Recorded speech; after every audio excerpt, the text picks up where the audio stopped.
श्री वाहिगुरु साहब जीओ। सोरठ महला पंजवा। आगे सुख मेरे मीता, पाछे आनंद प्रभु कीता।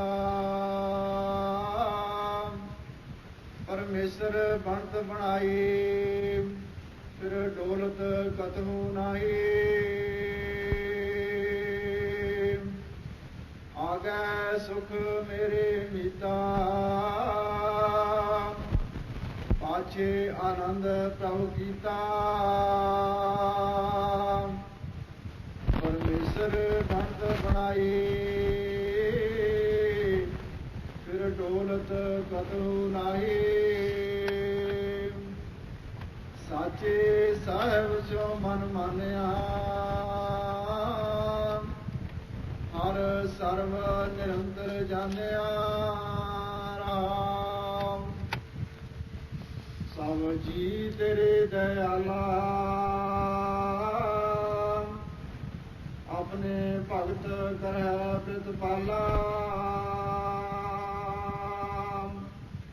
अचरज तेरी वड्याई, नित नानक नाम ध्याई। आचरज तेरी वड्याई, नित नानक नाम ध्याई। वाहिगुरु जी का खालसा, ਸਾਧ ਸੰਗਤ ਜੀ, ਵਾਹਿਗੁਰੂ ਜੀ ਕਾ ਖਾਲਸਾ, ਵਾਹਿਗੁਰੂ ਜੀ ਕੀ ਫਤਿਹ। ਗੁਰੂ ਮਹਾਰਾਜ ਦੀ ਪ੍ਰੇਰਨਾ ਦੇ ਨਾਲ ਹਰੀ ਦਾ ਜਸ ਪ੍ਰਾਪਤ ਹੋਇਆ। ਪੁੰਨ ਕਰਮ ਜਾਗਣ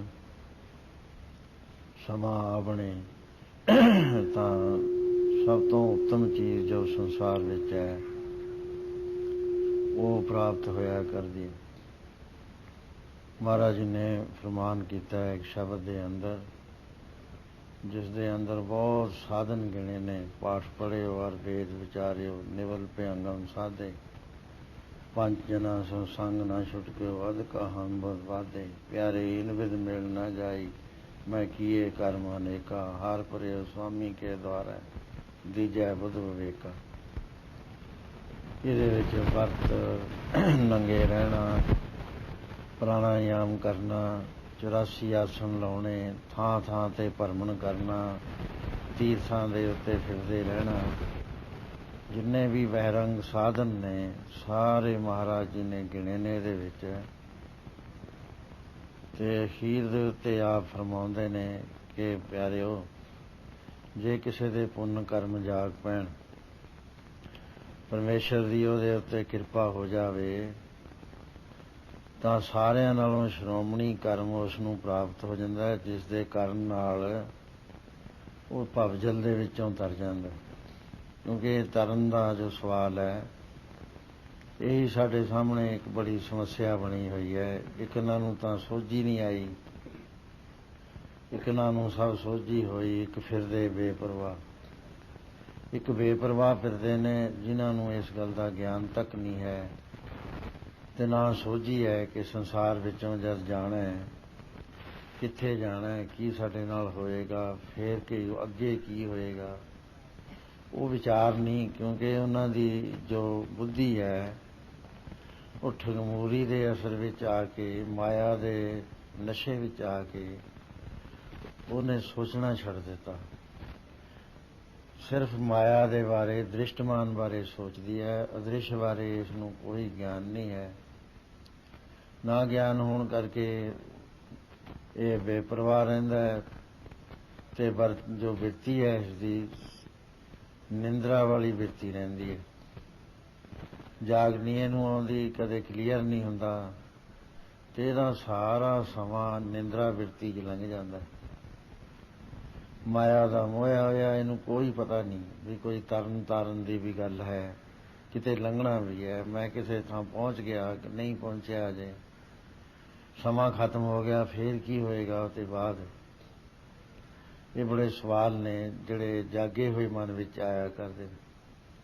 ਸੋ ਉਹ ਫਿਰ ਸਾਧਨਾ ਦੇ ਪਿੱਛੇ ਪੈਂਦਾ ਵੀ ਪਾਠ ਪੜ੍ਹਿਆ ਜਾਵੇ, ਵਿਚਾਰ ਕੀਤੀ ਜਾਵੇ, ਜਾਂ ਨਿਉਲੀ ਤੇ ਭਿਅੰਗਮ ਆਦਿ ਸਾਧਨ ਕੀਤੇ ਜਾਣ, ਹਠ ਯੋਗ ਕੀਤਾ ਜਾਵੇ, ਪ੍ਰਾਣਾਯਾਮ ਕੀਤਾ ਜਾਵੇ, ਸਭ ਕੁਝ ਤਿਆਗ ਦਿੱਤਾ ਜਾਵੇ, ਜੁੱਤੀ ਬਿਨਾ ਪਹਿਨੀਏ, ਕੁੜਤਾ ਬਿਨਾ ਪਹਿਨੀਏ, ਨੰਗੇ ਪਿੰਡੇ ਰਹੀਏ ਤੇ ਬਹੁਤ ਹੀ ਇਸ ਤਰ੍ਹਾਂ ਦੀ ਜੀਵਨ ਬਣਾ ਲਈਏ, ਘਰ ਵੀ ਕੋਈ ਨਾ ਬਣਾਈਏ ਤੇ ਜੰਗਲਾਂ ਦੇ ਵਿੱਚ ਰੋਈਆਂ 'ਚ ਰਹੀਏ, ਪਾਣੀ ਵੀ ਹੱਥਾਂ ਨਾਲ ਪੀਏ, ਕਿਸੇ ਬਰਤਨ ਦੀ ਵੀ ਲੋੜ ਨਾ ਹੋਵੇ, ਤਿਆਗ ਦੇ ਵਿੱਚ ਆ ਜਾਏ, ਕਿਸੇ ਨਾਲ ਬੋਲੀਏ ਹੀ ਨਾ, ਚੁੱਪ ਕਰ ਰਹੀਏ। ਮਹਾਰਾਜ ਕਹਿੰਦੇ ਇਹਦੇ ਨਾਲ ਇੱਕ ਰੋਗ ਹੈ ਜਿਹੜਾ ਅਸਾਧ ਰੋਗ ਹੈ, ਜਿਸ ਦਾ ਕੋਈ ਇਲਾਜ ਨਹੀਂ ਹੈ ਦੁਨੀਆ ਦੇ ਅੰਦਰ। ਇਹ ਉਸ ਰੋਗ ਨੂੰ ਵਧਾਉਂਦੇ ਜਾਂਦੇ ਆ, ਜਿਵੇਂ ਗਲਤ ਦਵਾਈ ਦੇ ਦੇਵੇ ਰੋਗ ਵੱਧਦਾ ਜਾਂਦਾ। ਮਹਾਰਾਜ ਕਹਿੰਦੇ ਉਹ ਰੋਗ ਹਉਮੈ ਦਾ ਹੈ। ਇਹਨਾਂ ਸਾਧਨਾ ਦੇ ਨਾਲ ਹਉਮੈ ਵੱਧਦੀ ਹੈ, ਘਟਦੀ ਨਹੀਂ ਹੈ। ਸੋ ਇਸ ਕਰਕੇ ਤਰਨ ਦਾ ਸਵਾਲ ਹੀ ਪੈਦਾ ਨਹੀਂ ਹੁੰਦਾ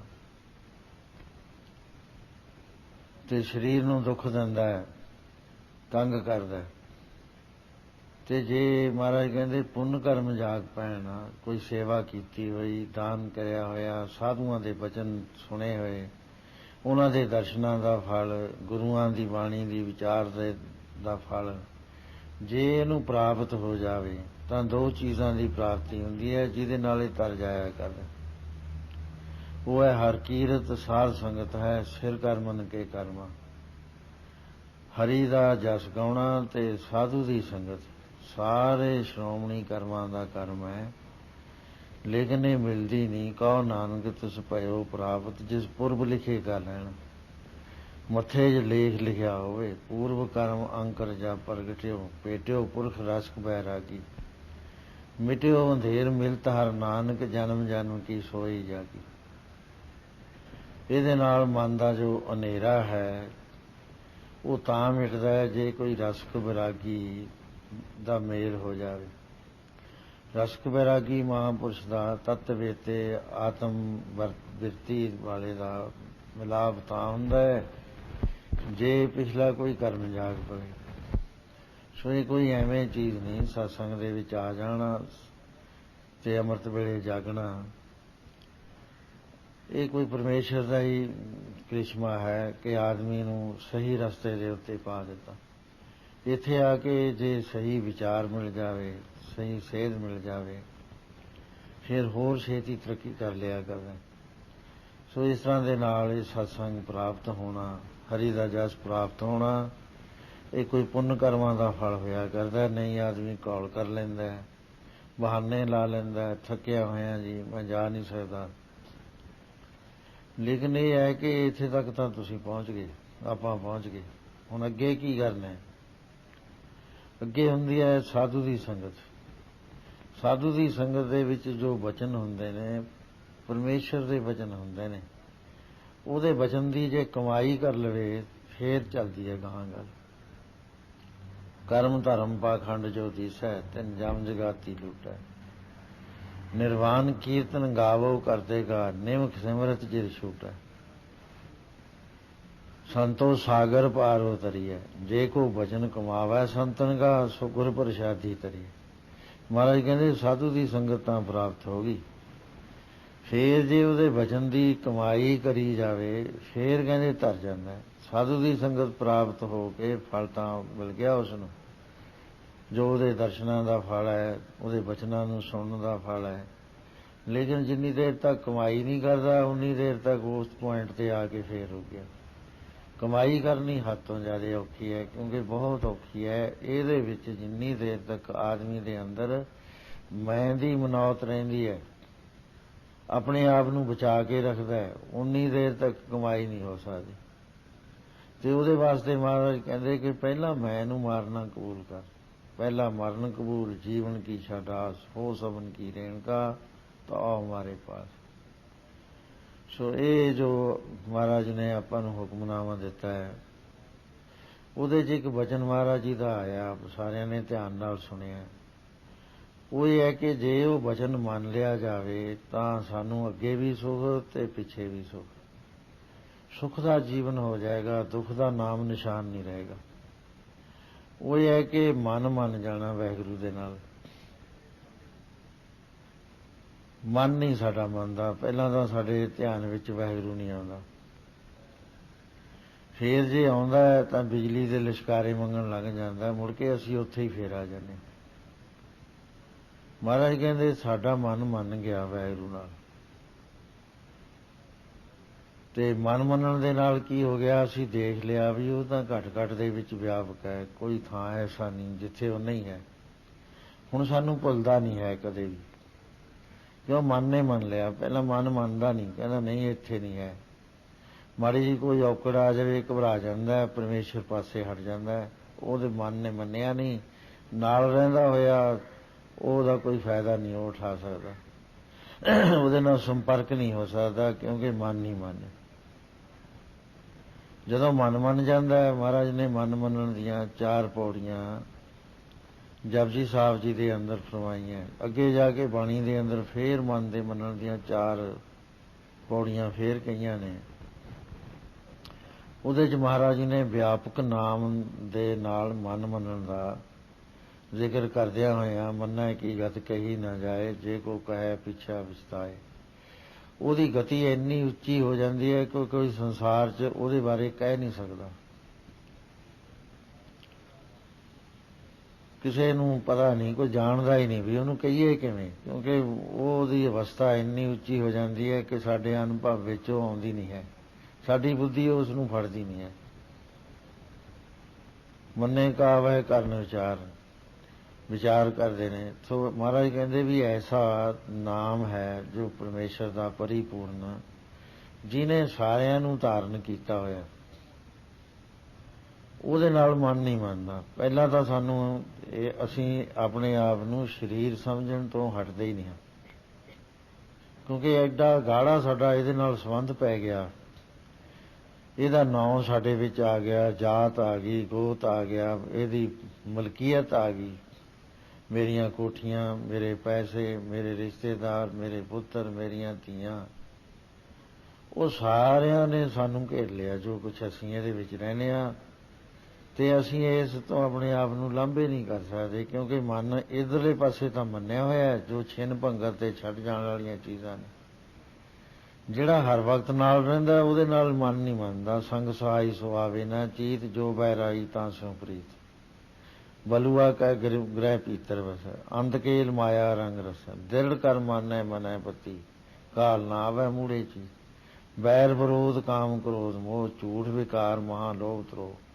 ਯਾਹੂ ਜੁਗਤ ਬਿਆਨੇ ਕਈ ਜਨਮ, ਨਾਨਕ ਰਾਖ ਲਿਓ ਆਪਨ ਕਰ ਕਰ। ਇਹ ਬਾਹਰਲੇ ਸਰੀਰ ਦੇ ਨਾਲ ਜਿਹਨੇ ਕਿ ਥੋੜ੍ਹੀ ਦੇਰ ਵਾਸਤੇ ਸਾਡੇ ਨਾਲ ਕੰਮ ਕਰਨਾ ਹੈ, ਅਰੇ ਕੰਮ ਜੋ ਇਸ ਨੇ ਕਰਨਾ ਹੈ ਉਹ ਇਹ ਸੀਗਾ ਕਿ ਅਸੀਂ ਇਹਦੇ ਰਾਹੀਂ ਕੰਨਾਂ ਦੇ ਨਾਲ ਗੁਰੂ ਦੀ ਬਾਣੀ ਸੁਣ ਕੇ, ਨੇਤਰਾਂ ਦੇ ਨਾਲ ਮਹਾਂਪੁਰਸ਼ਾਂ ਦੇ ਦਰਸ਼ਨ ਕਰਕੇ, ਰਸਨਾ ਦੇ ਨਾਲ ਬਾਣੀ ਤੇ ਨਾਮ ਜਪ ਕੇ ਅਸੀਂ ਉਸ ਚੀਜ਼ ਨੂੰ ਪ੍ਰਾਪਤ ਕਰਨਾ ਹੈ ਜਿਹਦੇ ਵਾਸਤੇ ਸਾਨੂੰ ਇਹ ਮਿਲਿਆ। ਭਈ ਪ੍ਰਾਪਤ ਮਾਨੁਖ ਦੇਵਰੀਆ, ਗੋਬਿੰਦ ਮਿਲਣ ਕੀ ਇਹ ਤੇਰੀ ਵਰੀਆ। ਅਵਰ ਕਾਜ ਤੇਰੇ ਕਿਤੇ ਨਾ ਕਾਮ। ਇਸ ਗੱਲ ਦੇ ਉੱਤੇ ਸਾਡਾ ਮਨ ਨਹੀਂ ਮੰਨਦਾ। ਇਸ ਤੋਂ ਤੇ ਪਹਿਲੀ ਤੇ ਵੀ ਨਹੀਂ ਮੰਨਦਾ, ਕਿਉਂਕਿ ਅਸੀਂ ਸੀਰੀਅਸ ਨਹੀਂ ਹੈਗੇ। ਟਾਈਮ ਲੰਘਦਾ ਤੁਰਿਆ ਜਾਂਦਾ, ਲੇਕਿਨ ਇਹ ਭੁੱਲੇ ਰਹਿੰਦੇ ਹਾਂ ਹਰ ਵਕਤ। ਮਾਇਆ ਦਾ ਇੰਨਾ ਅਸਰ ਹੈ, ਇੰਨੀ ਕਸ਼ਿਸ਼ ਹੈ, ਦੇਖਣ ਵਾਲੀਆਂ ਚੀਜ਼ਾਂ ਸਾਨੂੰ ਹਰ ਵਕਤ ਖਿੱਚ ਕੇ ਰੱਖਦੀਆਂ, ਤੇ ਸਾਡੇ ਮਨ ਦੇ ਵਿਸ਼ਵਾਸ ਵਿੱਚ ਦੀ ਅੰਦਰਲੀ ਪਰਤ ਤੱਕ ਨਹੀਂ ਪਹੁੰਚਦਾ। ਉੱਪਰਲੀ ਜਿਹੜੀ ਸ਼ੈਲੋ ਲੇਅਰ ਹੈ ਉਹ ਉੱਥੇ ਹੀ ਰਹਿੰਦਾ, ਤੇ ਉਹਦੇ ਉੱਤੇ ਹੋਰਾ ਪੈਂਦਾ, ਉਹ ਭੁੱਲ ਜਾਂਦੇ ਆ। ਜਿਸ ਤਰ੍ਹਾਂ ਦੇ ਨਾਲ ਕਿਸੇ ਨੂੰ ਬਹੁਤ ਸਦਮਾ ਪਹੁੰਚਿਆ ਹੋਵੇ, ਉਹ ਭੁੱਲਦਾ ਨਹੀਂ ਕਦੇ ਵੀ, ਕਿਉਂਕਿ ਉਹ ਡੀਪ ਚਲਿਆ ਗਿਆ, ਬਹੁਤ ਥੱਲੇ ਦੀਆਂ ਲੇਅਰ ਚਲੀ ਗਈ ਗੱਲ, ਤੇ ਹੌਕੇ ਆਉਂਦੇ ਨੇ ਬਗੈਰ ਸੋਚੇ ਤੇ ਹੀ। ਆਦਮੀ ਇੱਕਦਮ ਹੌਕਾ ਲਓ, ਚਾਹੇ ਗੱਲ ਕਰ ਰਿਹਾ ਹੈ, ਚਾਹੇ ਕੁਛ ਕਰ ਰਿਹਾ ਹੈ, ਕਿਉਂਕਿ ਉਹ ਗਹਿਰਾ ਅੰਦਰ ਚਲਿਆ ਗਿਆ। ਉਹ ਭੁੱਲਣ 'ਚ ਨਹੀਂ ਆ ਰਿਹਾ, ਸਾਲਾਂ ਬੱਧੀ ਨਹੀਂ ਭੁੱਲ ਰਿਹਾ, ਹਰ ਵਕਤ ਮਨ ਉਹਦੀਆਂ ਵਿਉਂਤਾਂ ਬਣਾਉਂਦਾ ਹੈ। ਲੇਕਿਨ ਇਹ ਪਰਮੇਸ਼ਰ ਦੇ ਨਾਲ ਐਸਾ ਸਾਡਾ ਸੰਬੰਧ ਨਾ ਜੁੜਨ ਕਰਕੇ ਪਤਲਾ ਸੰਬੰਧ ਰਹਿੰਦਾ ਹੈ। ਇਹ ਯਾਦ ਨਹੀਂ ਰਹਿੰਦਾ ਸਾਡੇ ਵੀ ਭਾਈ ਪ੍ਰਾਪਤ ਮਾਨੁਖ ਦੇਵਰੀਆ, ਗੋਬਿੰਦ ਮਿਲਣ ਕੀ ਇਹ ਤੇਰੀ ਵਰੀਆ। ਵੀ ਤੇਰੀ ਵਾਰੀ ਆਈ ਹੋਈ ਹੈ, ਸਮਾਂ ਤੇਰਾ ਲੰਘਦਾ ਜਾਂਦਾ, 24,000 ਸਵਾਸ ਤੇਰਾ ਰੋਜ਼ ਲੰਘ ਜਾਂਦਾ ਹੈ। ਕਿੰਨਾ ਕੁ ਤੂੰ ਧਿਆਨ ਦਿੰਦਾ ਉਹਦੇ ਵਿੱਚ, ਕਿੰਨਾ ਕੁ ਟਾਈਮ ਹੈ ਜਦ ਤੱਕ ਤੂੰ ਇਹ ਸੋਚਦਾ ਹੈ। ਮਹਾਰਾਜ ਕਹਿੰਦੇ ਜਿਹੜੇ ਕੰਮਾਂ 'ਚ ਤੂੰ ਪਿਆ ਹੋਇਆ ਨਾ, ਅਵਰ ਕਾਜ ਤੇਰੇ ਕਿਤੇ ਨਾ ਕੰਮ, ਇੱਕ ਵਰਥਲੈਸ ਨੇ ਸਾਰੇ। ਇਹ ਤਾਂ ਆ ਹੀ ਜਾਣੇ ਆ। ਤੇਰੇ ਸਰੀਰ ਦੇ ਨਿਰਵਾਹ ਵਾਸਤੇ ਪਰਮੇਸ਼ਰ ਨੇ ਤੇਰੀ ਪਰਾਲਬਧ ਬਣਾਈ ਹੈ।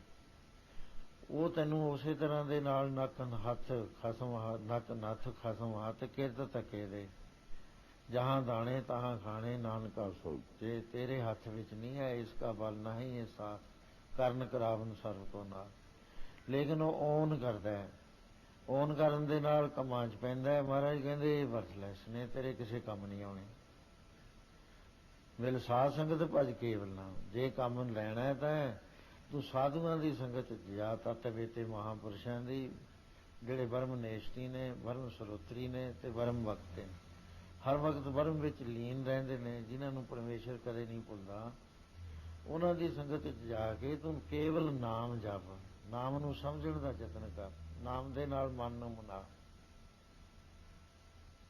ਸੋ ਇਹ ਚੀਜ਼ ਮਾਇਆ ਦੇ ਅਸਰ ਹੋਣ ਕਰਕੇ ਸਾਡੇ ਯਾਦ ਨਹੀਂ ਰਹਿੰਦੀ।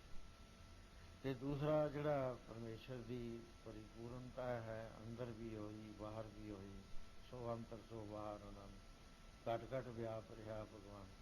ਧਰਨ ਮਾਹੇ ਆਕਾਸ਼ ਪਿਆਲ, ਸਰਬ ਲੋਕ ਪੂਰਨ ਪ੍ਰਤਪਾਲ, ਬੰਤਨ ਪਰਬਤ ਹੈ ਪਾਰ ਬ੍ਰਹਮ, ਜੈਸੀ ਆਗਿਆ ਕੈਸਾ ਦਾਨ, ਪੌਣ ਪਾਣੀ ਬੈਸੰਤਰ ਮਾਏ, ਚਾਰ ਕੁੰਡ ਕਹਿ ਵਿਸ਼ੇ ਸਮਾਏ, ਇੱਥੇ ਭਿੰਨ ਨਹੀਂ ਕੋ ਗੁਰ ਪ੍ਰਸਾਦ ਨਾਨਕ ਸੋ। ਇਹ ਐਸਾ ਗਿਆਨ ਮਹਾਰਾਜ ਨੇ ਦਿੱਤਾ ਸਾਨੂੰ, ਇਹਦੇ ਨਾਲ ਸਾਡਾ ਮਨ ਨਹੀਂ ਮੰਨਦਾ। ਸਾਰੀ ਜ਼ਿੰਦਗੀ ਦਾ ਜੇ ਉਦਮ ਕਰਿਆ ਜਾਵੇ, ਜੇ ਇਹ ਵਚਨ ਮੰਨ ਜਾਵੇ ਸਾਡਾ ਮਨ, ਤੇ ਸਾਨੂੰ ਡਰੇ ਨਹੀਂ ਕੋਈ ਹੈ।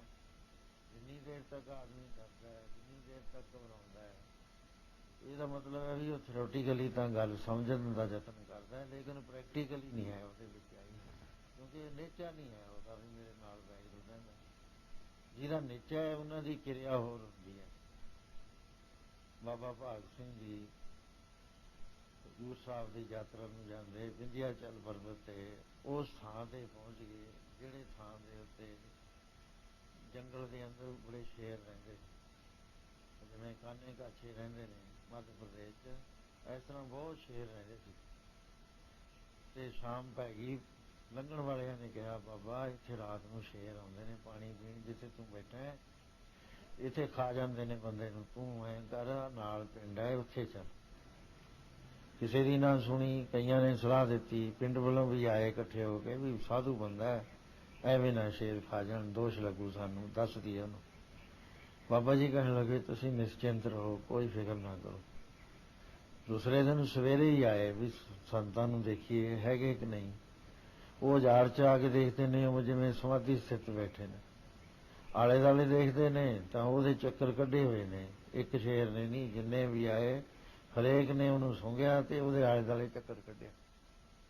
ਹੈਰਾਨ ਹੋ ਗਏ, ਕਹਿਣ ਲੱਗੇ ਬਾਬਾ ਤੂੰ ਇਹ ਤਾਂ ਦੱਸ ਵੀ ਤੈਨੂੰ ਸ਼ੇਰ ਨੇ ਕਿਉਂ ਨਹੀਂ ਖਾਧਾ, ਕੀ ਵਜ੍ਹਾ ਹੈ। ਤੇ ਇੱਥੇ ਤਾਂ ਕੋਈ ਬਚਦਾ ਨਹੀਂ ਹੈ, ਬੜੀ ਮੁਸ਼ਕਲ ਨਾਲ ਸ਼ਿਕਾਰ ਮਿਲਦਾ, ਤੂੰ ਬੈਠਾ ਹੈ ਪਾਣੀ ਪੀਤਾ ਹੈ, ਤੇਰੇ ਦੁਆਲੇ ਚੱਕਰ ਕੱਢੇ ਹੋਏ ਨੇ ਉਹਨਾਂ ਨੇ। ਕਹਿਣ ਲੱਗੇ ਪਿਆਰਿਓ ਇਹਦੇ 'ਚ ਭੇਤ ਹੈ ਇੱਕ ਗੱਲ ਦਾ, ਉਹ ਤੁਹਾਡੀ ਸਮਝ 'ਚ ਨਹੀਂ ਆਉਣਾ।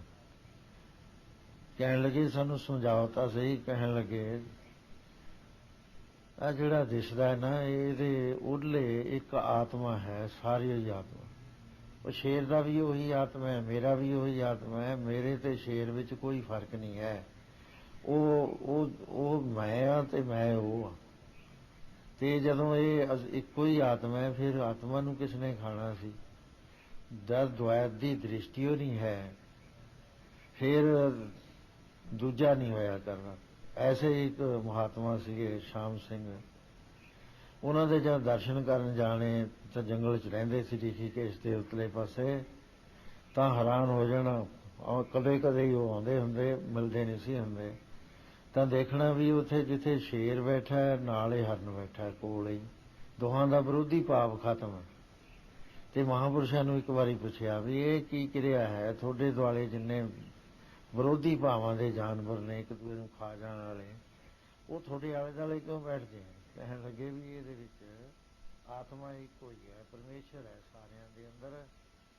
ਸਾਰਿਆਂ ਦੇ ਅੰਦਰ ਹੋਣ ਕਰਕੇ ਉੱਥੇ ਗਿਆਨ ਹੋ ਜਾਂਦਾ, ਵਿਰੋਧੀ ਭਾਵ ਮਿਟ ਜਾਂਦਾ।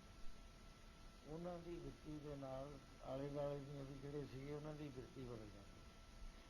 ਸੋ ਇਹ ਅਵਸਥਾ ਉਹਦੀ ਹੁੰਦੀ ਹੈ ਜਿਹਨੂੰ ਕਹਿੰਦੇ ਮਨ ਮੰਨ ਗਿਆ। ਜਿਹਦਾ ਮਨ ਮੰਨ ਜਾਂਦਾ ਹੈ ਉਹਨੂੰ ਨਿਸ਼ਚਲ ਬੁੱਧੀ ਪ੍ਰਾਪਤ ਹੋ ਜਾਂਦੀ ਹੈ। ਅਰਜਨ ਨੇ ਕਿਹਾ ਮਹਾਰਾਜ ਫਿਰ ਉਹ ਬੰਦੇ ਦਾ ਪਤਾ ਕਿਵੇਂ ਲੱਗੇ ਕਿ ਨਿਸ਼ਚਲ ਬੁੱਧੀ ਹੋ ਗਈ, ਜਿਹਦੀ ਇੰਨਾ ਮਨ ਮੰਨ ਗਿਆ, ਹਰ ਵਕਤ ਬ੍ਰਹਮ 'ਚ ਰਹਿੰਦਾ ਹੈ, ਪਰਮੇਸ਼ਰ ਦੇ ਵਿੱਚ ਭੇਦ ਰਹਿੰਦਾ। ਉਹ ਕਹਿਣ ਲੱਗੇ ਅਰਜਨ ਥੋੜ੍ਹੀਆਂ ਜਿਹੀਆਂ ਗੱਲਾਂ ਨੇ, ਉਹਦੇ ਨਾਲ ਪਤਾ ਲੱਗਦਾ ਕਿ ਨਿਸ਼ਚਲ ਬੁੱਧੀ ਹੁੰਦਾ ਜੋ ਮੈਂ ਪੁੱਛੂੰ ਸੁਖ ਸੁਣੀ ਔਰ ਪਾਇਆ ਨਹੀਂ ਜਾਤੀ ਸੰਚਲ ਮੈਂ ਨਿੰਦਿਆ ਮੈਂ ਉਸ ਤੋਂ ਜਾ ਕੇ ਲੋਭ ਮੋਹ ਮਾਨਾ ਹਰ ਸੋਚ ਦੇ ਪਾਸੇ ਨਾ ਹੈ ਮਾਨ ਅਪਮਾਨ ਆਸਾ ਮਨਸਾ ਸਗਲ ਤਿਆਗਿਆ ਜਗਤੇ ਰਹੇ ਨਿਰਾਸਾ ਕਾਮ ਕ੍ਰੋਧ ਦੇ ਪਾਸੇ ਨਾ ਤੇ ਘਟ ਬਰਨ ਮਾਨ ਗੁਰ ਕਿਰਪਾਏ ਜੇ ਨਰਕੋ ਨਹੀਂ ਤੇ ਜੁਗਤ ਪਛਾਨੀ। ਉਹਨੂੰ ਇਹ ਜੁਗਤੀ ਦਾ ਪਤਾ ਲੱਗਦਾ, ਨਾਨਕ ਲੀਨ ਭਇਓ ਗੋਬਿੰਦ ਸਿਉ ਜਿਉ ਪਾਣੀ ਸੰਗ ਪਾਣੀ। ਸੋ ਇਹ ਮਨ ਮੰਨ ਜਾਂਦਾ। ਜਦ ਮਹਾਰਾਜ ਨੇ ਇਸ ਸ਼ਬਦ 'ਚ ਕਿਹਾ ਕਿ ਸਾਡਾ ਮਨ ਮੰਨ ਗਿਆ। ਮਨ ਮੰਨਣ ਨਾਲ ਕੀ ਹੋਇਆ? ਜਿਹੜਾ ਘਟ ਘਟ ਦੇ ਵਿੱਚ ਨਿਰੰਜਨ ਵਸਦਾ ਹੈ ਉਹਦੇ ਨਾਲ ਸੰਪਰਕ ਹੋ ਗਿਆ, ਤੇ ਉਹਦੇ ਨਾਲ ਸੰਪਰਕ ਹੋਣ ਨਾਲ ਆਪਣਾ ਆਪਾ ਜਾਂਦਾ ਰਿਹਾ। ਉਹੀ ਹੋ ਗਿਆ ਸੋਈ ਫਿਰ ਕੇ ਤੂੰ ਵਿਆਹ ਜਾ ਕੋ ਕਹਤਾ। ਮਹਾਰਾਜ ਕਹਿੰਦੇ ਜਿਸ ਵਾਰ ਇਹ ਅਵਸਥਾ ਪ੍ਰਾਪਤ ਹੋ ਗਈ ਨਾ, ਤੁਸੀਂ ਹਿੰਮਤ ਕਰੀ, ਵੱਧਦੇ ਚਲੇ ਗਏ, ਗਾਹਾਂ ਕੂ ਤਰਾਂਗ ਪਿੱਛੇ ਫੇਰ ਨਾ ਮੋੜਨਾ। ਉਹਦਾ ਯਤਨ ਕੀ ਹੈ? ਕਹਿੰਦੇ ਯਤਨ ਉਹਦਾ ਲੰਮਾ ਹੈ, ਪ੍ਰੋਸੈਸ ਛੋਟਾ ਵੀ ਹੈ ਲੇਕਿਨ ਪੱਕੀ ਤਰ੍ਹਾਂ ਨਾਲ ਹੈ, ਕਿਉਂਕਿ ਬਿਰਤੀ ਨੂੰ ਦੇਹ ਅਧਿਆਸ ਚੋਂ ਕੱਢਣਾ ਹੈ। ਜਦ ਤੱਕ ਦੇਹ ਅਧਿਆਸ ਚੋਂ ਨਿਕਲਦੀ ਨਹੀਂ ਓਨੀ ਦੇਰ ਤੱਕ ਅੱਗੇ ਨਹੀਂ ਜਾਂਦੀ। ਆਪਣੇ ਆਪ ਨੂੰ ਦੇਹ ਸਮਝਦਾ ਰਹਿੰਦਾ 3.5 ਹੱਥ ਦੀ, ਤੇ ਆਪਣੇ ਆਤਮ ਸਰੂਪ ਦਾ ਗਿਆਨ ਨਹੀਂ ਇਸ ਨੂੰ ਹੁੰਦਾ। ਸੋ ਉਹਦੇ ਵਾਸਤੇ ਸਾਧਨ ਦੀ ਲੋੜ ਹੈ। ਉਹ ਸਾਧਨ ਹੈ ਨਾਮ। ਨਾਮ ਜਦ ਅਸੀਂ ਜਪਦੇ ਹਾਂ ਤਾਂ ਅਸੀਂ ਇਹ ਸਰੀਰ ਦੇ ਵਿੱਚੋਂ ਅਲੱਗਾ ਹੋਣਾ ਸ਼ੁਰੂ ਹੋ ਜਾਂਦੇ। ਰਸਨਾ ਨਾਲ ਨਾਮ ਜਪਦੇ ਹਾਂ, ਸਵਾਸ ਨਾਲ ਨਾਮ ਜਪਦੇ ਹਾਂ, ਕੰਠ 'ਚ ਨਾਮ ਜਪਦੇ ਹਾਂ, ਹਿਰਦੇ 'ਚ ਜਪਦੇ ਹਾਂ, ਨਾਭੀ ਜਪਦੇ ਹਾਂ, ਅਗਰ ਚੱਕਰ ਜਪਦੇ ਹਾਂ, ਤ੍ਰਿਪਟੀ ਜਪਦੇ ਹਾਂ। 10ਵੇਂ ਦਵਾਰ 'ਚ ਜਦ ਜਾ ਕੇ ਬਿਰਤੀ ਪਹੁੰਚਦੀ ਹੈ ਉਸ ਥਾਂ ਤੇ ਵਿਵੇਕ ਮੰਡਲ ਦੇ ਵਿੱਚ ਪ੍ਰਵੇਸ਼ ਹੁੰਦਾ। ਉੱਥੇ ਵਿਚਾਰ ਸ਼ੁਰੂ ਹੁੰਦੀ ਹੈ, ਪ੍ਰਤੱਖ ਚੀਜ਼ਾਂ ਆਉਣੀਆਂ ਸ਼ੁਰੂ ਹੋ ਜਾਂਦੀਆਂ। ਕਹਿੰਦੇ ਜਿਉਂ ਜਿਉਂ ਉਹਦੇ ਵਿੱਚ ਇਹ ਲੀਨ ਹੋਏਗਾ, ਪ੍ਰੈਕਟਿਸ ਵਧੇਗੀ, ਓਨਾ ਹੀ ਇਹਦੇ ਨਾਲ ਫਿਰ ਪ੍ਰਕਿਰਤੀ ਦਾ ਜਿਹੜਾ ਸੰਬੰਧ ਹੈ ਉਹ ਢਿੱਲਾ ਪੈਂਦਾ ਜਾਂਦਾ ਹੈ, ਤੇ ਆਤਮ ਜੋਤ ਆਪਣੇ ਆਪ ਨੂੰ ਪਛਾਣ ਲੈਂਦਾ। ਆਤਮ ਜੋਤ ਪਛਾਣ ਕੇ ਪਰਮੇਸ਼ਰ ਤੇ ਆਤਮਾ ਇੱਕੋ ਹੀ ਹੈ। ਆਤਮ ਪ੍ਰਾਤਮ ਏਕ ਹੋ ਕਰੇ ਅੰਤਰ ਕੀ ਦੁਦਾ ਅੰਤਰ ਮਰੇ। ਕਹਿੰਦੇ ਇਸ ਤਰ੍ਹਾਂ ਦੇ ਨਾਲ ਜਦ ਸਾਧਨ ਕਰਦਾ, ਸਤਸੰਗ ਕਰਦਾ, ਸੇਵਾ ਕਰਦਾ, ਪਿਆਰ ਵਿੱਚ ਰਹਿੰਦਾ, ਮਹਾਂਪੁਰਸ਼ਾਂ ਦੀ ਸੰਗਤ ਕਰਕੇ ਉਹਨਾਂ ਦੇ ਬਚਨਾਂ ਦੇ ਉੱਤੇ ਅਕੀਦਾ ਲਿਆਉਂਦਾ, ਅਕੀਦਤ 'ਚ ਰਹਿ ਕੇ, ਭਰੋਸੇ 'ਚ ਰਹਿ ਕੇ ਹੌਲੀ ਹੌਲੀ ਇਹਦੇ ਵਿੱਚੋਂ ਇਹ ਦ્વੈਤ ਭਾਵ ਖਤਮ ਹੋਣ ਲੱਗ ਜਾਂਦਾ ਹੈ, ਤੇ ਫਿਰ ਇਹ ਅਸਲੀਅਤ ਨੂੰ ਸਮਝ ਜਾਂਦਾ ਹੈ। ਜਦੋਂ ਅਸਲੀਅਤ ਸਮਝ ਗਿਆ ਫਿਰ ਮਨ ਮੰਨ ਜਾਂਦਾ। ਜਦੋਂ ਮਨ ਮੰਨ ਗਿਆ ਫਿਰ ਉਹਨੂੰ ਦੁੱਖ ਨਹੀਂ ਹੈ, ਸੁੱਖੇ ਪ੍ਰਾਪਤ ਹੁੰਦਾ। ਵਾਹਿਗੁਰੂ ਜੀ ਕਾ ਖਾਲਸਾ, ਵਾਹਿਗੁਰੂ ਜੀ ਕੀ